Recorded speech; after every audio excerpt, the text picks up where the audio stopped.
What's going on, everyone? Jeremy here from The Quartering, and I've been very critical of Disney in the past for bending the knee to China in exchange for many, many billions of dollars. Now, I understand that it is a corporation's job to make money for its shareholders. That said, there are limits, and I think the American people are getting more educated on exactly what Disney's been up to, the subtle changes they make. Not that big of a deal, right? Oh, you don't have a Taiwanese flag on something, so we're gonna remove that. Whatever. You're gonna remove a line from a movie. We're never gonna know that was even there. No harm, no foul, right? Sure.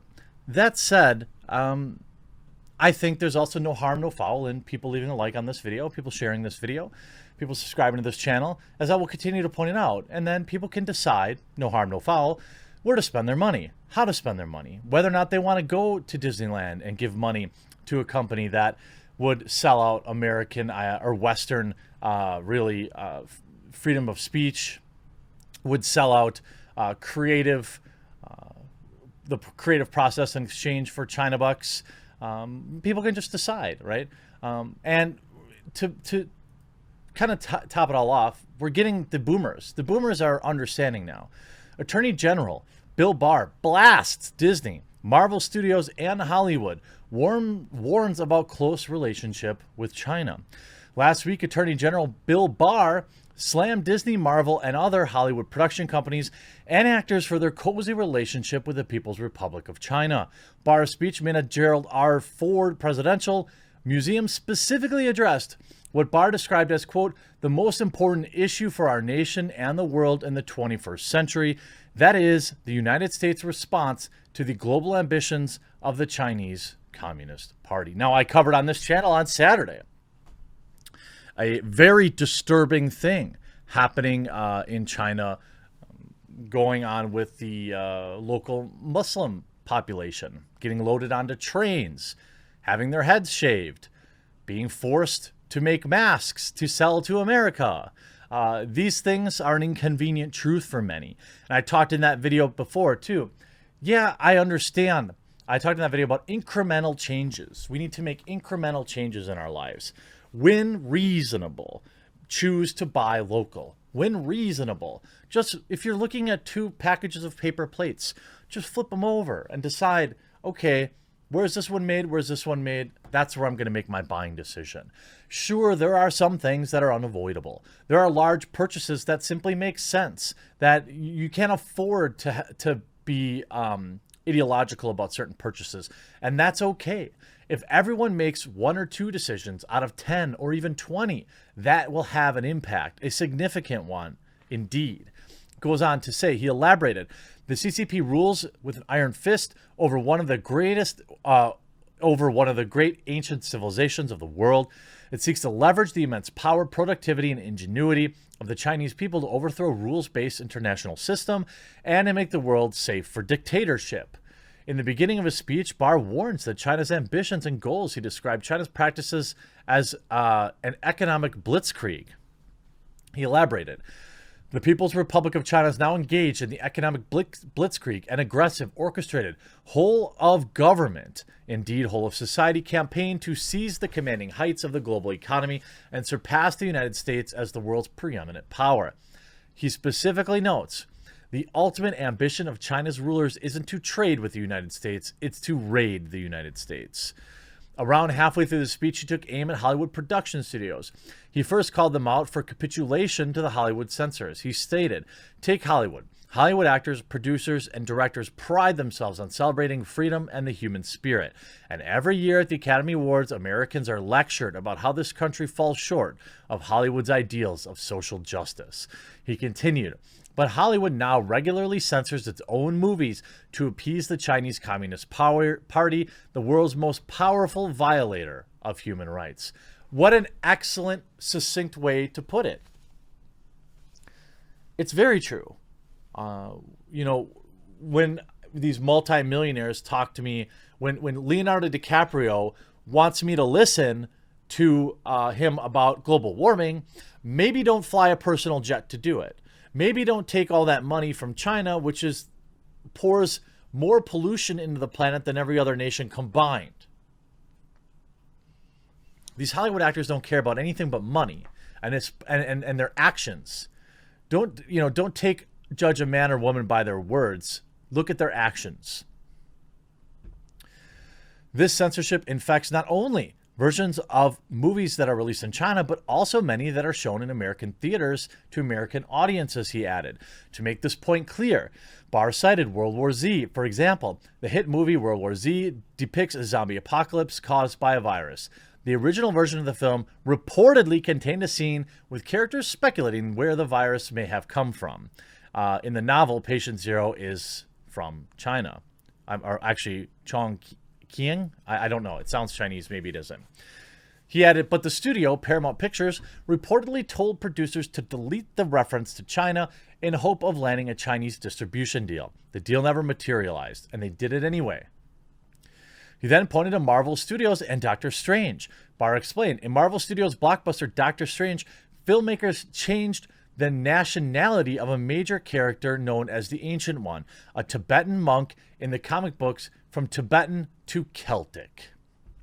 When challenged by this, a screenwriter explained that if you acknowledge that Tibet is a place and that he is Tibetan, you risk alienating 1 billion people. Or, he continued, the Chinese government might say, we're not going to show your movie because you decided to get political, Barr said. Think about that. Oh, actually, he's also a white supremacist, looks like. Think about that. I didn't even know that. This stuff is so deeply ingrained in modern cinema. Every time you see a movie at the theaters and you see partner with Tencent, just assume that it's been censored in some small way. It's not about major changes. It's about eroding. It's about being able to remove an entire group of people on front of the world stage and nobody cares. But yeah, we write tweets about it. You know, where's any action? Where are sanctions? Now, I know the United States government is talking about things and doing some small things, but meanwhile, these people are being loaded onto trains and sent off to who knows where. He then details this behavior is systemic in Hollywood.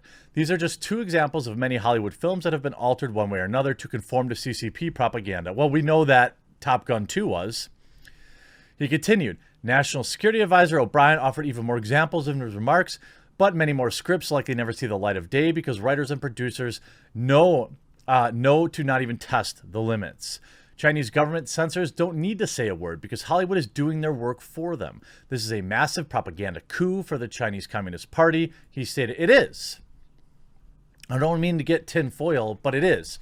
Look at who owns AMC theaters. Look who's got their name on every major U.S. film release.